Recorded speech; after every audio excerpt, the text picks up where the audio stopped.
Hello welcome छ हैन। आज चाहिँ हामी यहाँबाट यो हिमालको फेससम्म यात्रा गर्दैछौँ अनि हाम्रो यहाँ दायाहरू मामाहरू हुनुहुन्छ। तपाईहरु के रे त्यहाँ जानको लागि रेडी हुनुहुन्छ नि? Yeah, of course, we are ready. Excited? Yeah, of course. तपाईलाई? एकदम हो अनि तपाईलाई? I am so excited. हो ओके।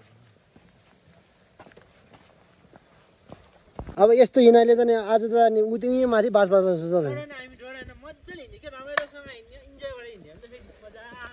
ल ल ल अहिले चाहिँ हामी यस्तो पुलमा आइसकेको छौँ। यो पुलको दृश्य हेर्नु कस्तो छ, कस्तो लागिरहेछ तपाईलाई? एकदम गुड। तपाईलाई?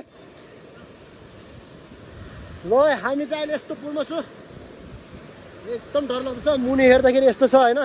अब आगर हेर्दैछ त आगर साथीहरु गइसक्यो। अब अलि चाँडो हिँड्नुपर्छ।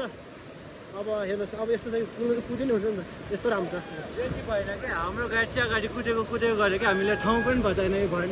त्यो चाहिँ हेर हामीलाई यो ठाउँ कहाँ भनेर पनि बताएन हेर। यो गाडी त एकदम माथि चढेर गयो हेर। अहिले चाहिँ भर्खर आधी बाटोमा आइसकेको छु। आधी बाटो भन्दा नि थोरै बाटोमा अहिले यसरी पसिना आइसकेको छ हेर्नुस्। तर यो पसिना चाहिँ दुःखको हैन, यो खुसीको हो। तर यसरी हाइकिङ गर्नु त मजा छ, तर हिँड्नुपर्छ गाइस। हेर्नु त पसिना कस्तो आएछ। साथीहरू अलिक पछाडि छ किनभने सबसे टप सबसे खतरा हिँड्ने म भन्दा। अब अझै यस्तो धेरै हिँड्नुपर्छ उकालो होइन। अहिले यस्तो पसिना आइसकेको छ, अब पछि कस्तो होला। पर्खेर आधी घन्टा भइसकेको छ। उनीहरू चाहिँ भर्खर आइपुग्दैछ। उनीहरू अलि हिँड्नु नसक्ला जस्तो छ। अब यहाँ उनीहरू यस्तो ढिलो आइरहेछ कि अब म यहाँ पर्खेर आधी घन्टा भइसक्यो यार। चाँडो आउनु पर्यो, चाँडो ग्रुप लिडर भएर यस्तो ढिलो यार। आधी घन्टा पर्खिनु पर्ने। ओके खाना चाहिँ टाङदिङ। ओके ल लेट्स गो। अहिले चाहिँ म हिँड्दा एउटा सुन्दर गाउँ क्यामा भन्ने ठाउँमा आइपुगेको छु। यो गाउँ चाहिँ यस्तो रहेको छ, तर यहाँबाट राम्रो देखिएको छैन। अझ उता बिचमा पुगेपछि राम्रो देख्छ भन्ने मलाई आशा लागेको छ। क्यामा भन्ने ठाउँको होइन, त्यो गाउँको बिचमा आइपुगेको छु। यहाँ बिचबाट चाहिँ यस्तो दृश्य देखिँदो रहेछ। जस यो गाउँ चाहिँ स्वर्ग जस्तै रहेछ। यो क्यामा गाउँ चाहिँ यति नै रहेछ। यहाँबाट यस्तो देख्दो रहेछ। चौतार रहेछ। चौतारमा चाहिँ किन के अरे ठगै नमरेको तपाईँहरूले यार? ए छिटो हो यार। चाहिँ अलिक गहिरोमा आइपुगेको छु होइन। हेर्नुहोस् पाहाडहरू कस्तो ठुल्ठुलो छ अनि त्यहाँ हिमाल चाहिँ अब पुरै छेकिसकेको छ। हामी अलिक गहिरोमा आइसकेको छ। अब अलि चार जानुपर्छ, फेरि साथीहरूले धेरै छोड्नु सक्छ। त्यसैले यो बाटोमा चाहिँ अलि हिँड्नु गाह्रो हुने रहेछ, ढुङ्गै भएको कारणले गर्दा। अब जे होस् अहिलेसम्म एकदम मजा आइरहेछ। बाटो नै राम्रो छ। अनि यहाँ चाहिँ यस्तो मानेर लेखिएको रहेछ। यता चाहिँ बुद्धिस्टको तीर्थस्थल जस्तो रहेछ होइन। जस्तो होइन तीर्थस्थल अब बुद्धिस्टहरूको लागि। हेर्नुहोस् यस्तो छ बाटो। आमा मलाई लाग्छ अहिले म स्वर्गमा हिँडिरहेको छु कि। अब हामी चाहिँ 25% बाटोमा आइसक्यौँ। खानु पऱ्यो नि त यो, नत्र त तान्नु सक्दैन छु उकालो। त्यतिको एनर्जी ड्रिङ्क भनेर त्यही त त्यो छ एनर्जी ड्रिङ्क।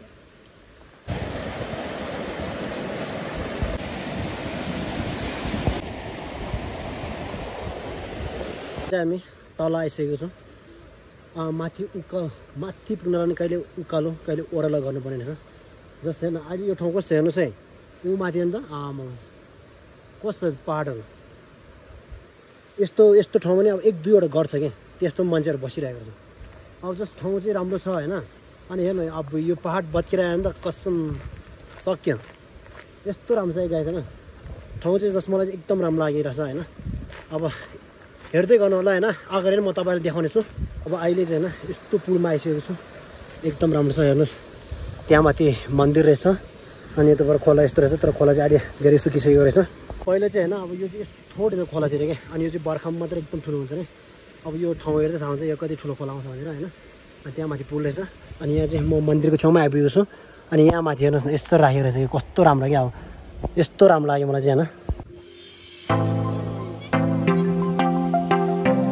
मन्दिरभित्र प्रवेश गर्दैछु। मन्दिरभित्र चाहिँ यस्तो रहेको छ। हेर्नुहोस्, नाम के अरे यहाँको मन्दिरको नाम? यहाँको मन्दिरको नाम चाहिँ उमाकुण्ड रहेछ। अनि यहाँको विशेषता चाहिँ के हो त? ओहो, यो मन्दिरको विशेषता चाहिँ थाहा भएन तपाईँलाई भने चाहिँ। अब यहाँ पनि त्यस्तै होला कि जे माग्यो त्यो विस प्राप्त हुन्छ भने चाहिँ। शिवलिङ्ग पो हो क्या हो? ल तरङ भाइ भन्नु पर्यो यो मन्दिरको खासमा विशेषता चाहिँ के हो? यसो केही सूचनाहरू हामीले जानकारी प्राप्त हुन सक्छ क्या हजुरकोबाट? यस्तो भन्ने सुनेको थियो होइन, अब जस्तै बुवा आमा नहुने एउटा टुक्रो बालबच्चाहरू हुन्छ नि, उहाँहरू चाहिँ बुवा आमाको मुख हेर्दिन चाहिँ यहाँ आएर हेर्ने गरिन्छ भने चाहिँ यहाँको बासिन्दाहरूको जानकारी रहेको रहेछ। तर योमा चाहिँ कति सत्य त लुकेको छ त्यो चाहिँ मलाई थाहा भएन है। तर यहाँको वास्तविकता चाहिँ अथवा वास्तविक भए तापनि यहाँको एउटा रहस्य चाहिँ यस्तै रहेछ। बुझाइअनुसार चाहिँ यहाँको यहाँको स्थानीयको बुझाइअनुसार चाहिँ यस्तो रहेछ। तर योमा कति सत्य त लुकेको छ त्यो चाहिँ मलाई थाहा भएन। हुन्छ यहाँ चाहिँ 12 बजिसकेको छ, तर 12 बज्दा पनि यहाँ चाहिँ घाम लागेको छैन। यो चाहिँ एउटा नेपालमा भएर पनि एउटा अद्भुत दृश्य जस्तै छ, किनभने यता घाम छ यता छैन। यता चाहिँ बढी घाम चाहिँ डुब्ने टाइममा लाग्ने हो कि सायद, त्यस्तै होला। चाहिँ एकदम लामो झर्ना रहेको रहेछन्, तर अहिले चाहिँ यहाँ पानी खासै नभएको कारणले गर्दाखेरि त्यति राम्रो नदेखिएको रहेछ। तर बर्खाको टाइममा पानी हुने टाइममा चाहिँ एकदमै राम्रो देख्छ भन्ने चाहिँ मेरो आशा रहेको छ। एकदम ठुलो खोला रहेको छ। हेर्नुहोस्, यहाँ चाहिँ पौडी खेले तापनि केही फरक नपर्ने जस्तो देखिएको छ। चाहिँ त्यो आइक्यू खोला चाहिँ रोकेर होइन यसरी ड्याम बनाएको रहेछन्। अब अहिले चाहिँ हामी हिँडेर यस्तो बाटोमा आइपुगेको छ। अनि बाटो चाहिँ यस्तो गाडी रहेछ होइन, यस्तै गाडीबाट हिँड्दैछु होइन। अनि साथीहरू माथि हिँड्दैछ यसरी। अब म पनि जानुपर्छ, फेरि लेट हुन्छ।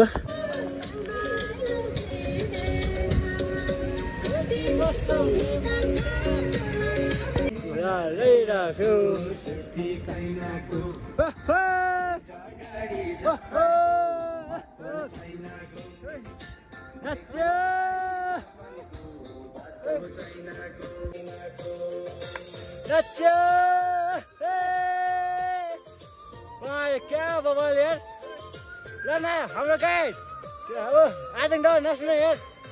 खै त्यस्तो यहाँबाट हेर्न हिमालको विवाह यस्तो बवाल, क्या बवाल देखिरहेको छ यहाँ।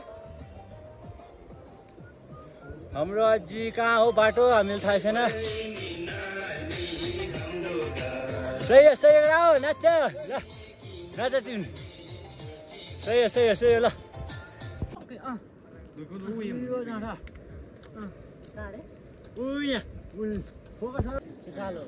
तिम्रो सनग्लास दियो त भाइ मलाई एकचोटि। यहाँ गएपछि एकछिन। अब हामी चाहिँ हाम्रो गन्तव्यको अलि नजिक आइपुगेको छ। हाम्रो गन्तव्य चाहिँ कहाँ रहेको छ?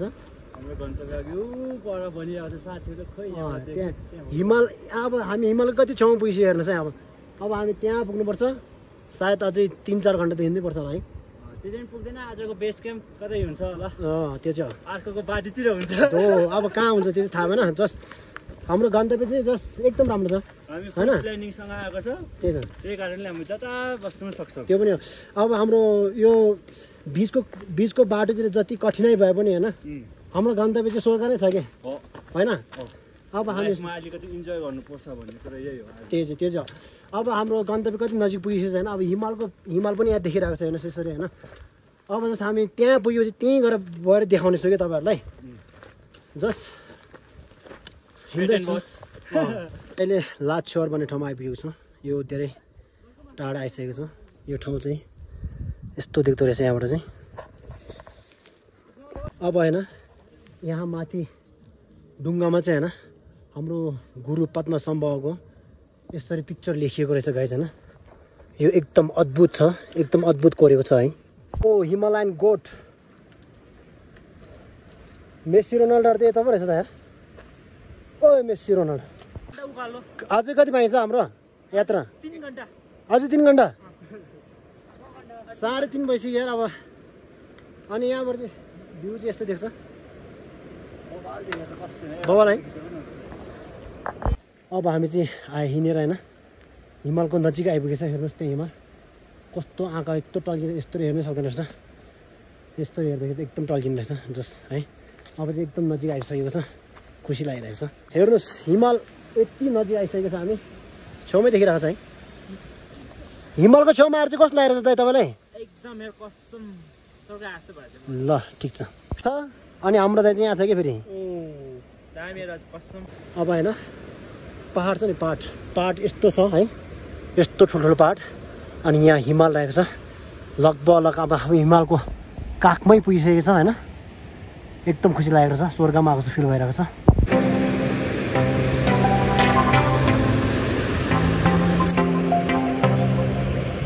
बिहानको 9 बजेको हिँडाइदेखि होइन अहिले चाहिँ हिमाल यहाँ छेउमै देखिरहेको छ हेर्नुहोस् गाइस कति नजिक छ हेर्नुहोस् है यहाँ एकदम टल्किएर माथि यहाँ हेर्नुहोस् हेर्नुहोस् हाम्रो बसाइ चाहिँ यतै हुन्छ अनि हाम्रो यहाँ दाजुहरूले टेन्ट पनि टाँसिएको छ ओहो यस्तो अघि अब सब मिलाउँदैछ कि अब यस्तो अन्त है कभी यसरी गर्न चाहे क्या हेर्नुहोस् कस्तो दामी छ अब यस्तो अब लगभग के अरे 4000 मिटर उचाइमा रहेको ठाउँमा आएर चाहिँ हामी यसरी टेन्ट टाँगेर आजको रात चाहिँ यहीँ कटाउने भएको छ अनि आजको रात कटाउनलाई तपाईँहरू रेडी हुनुहुन्छ अनि खुसी हुनुहुन्छ नि होइन ल भइहाल्यो नि यति भएपछि के चाहियो यो भन्दा है हेर यस्तो यार यो त फेरि रातिको पावर हो ओ दामी यार ओ दामी यस्तो ठाउँमा होइन अब यस्तो लाइट लिएर आउनु चाहिँ खतरा हो कि ल ओ दामी यार यस्तो अन्त यो हो कि अब यहाँ राति यस्तो होइन 4000 जस्तो उचाइमा चाहिँ यहाँ डिस्को हान्नुपर्छ हामी सबैजना मिलेर राति रेडी हो कि होइन ल अब हेर्न भित्र यस्तो बालेर यहीँ डिस्को हान्ने हो क्या दामी यार यो अन्त अहिले चाहिँ होइन यहाँ यस्तो जङ्गलमा आएर घना जङ्गलमा आएर आगो नि बालिसकेको छ अब हामी चाहिँ यस्तो रेडी भइसकेको छ आगो फुकिसकेर यहाँ चाहिँ पानी तताइसकेको छ अब हेर्नुहोस् यो हो नि त मजा भनेको क्या अब असली सुकुन भनेको यो हो नि त होइन दातिन्जी यहाँ हाम्रो गाइड यहाँ दातिन्जी शेर्पा मेन गाडी हो मेन गाइड आज क्यामेरा देउरालीको जय हो यो चाहिँ फेरि बुझाइ राख्नुपर्छ हाम्रो आजको नभए पनि नाच्यो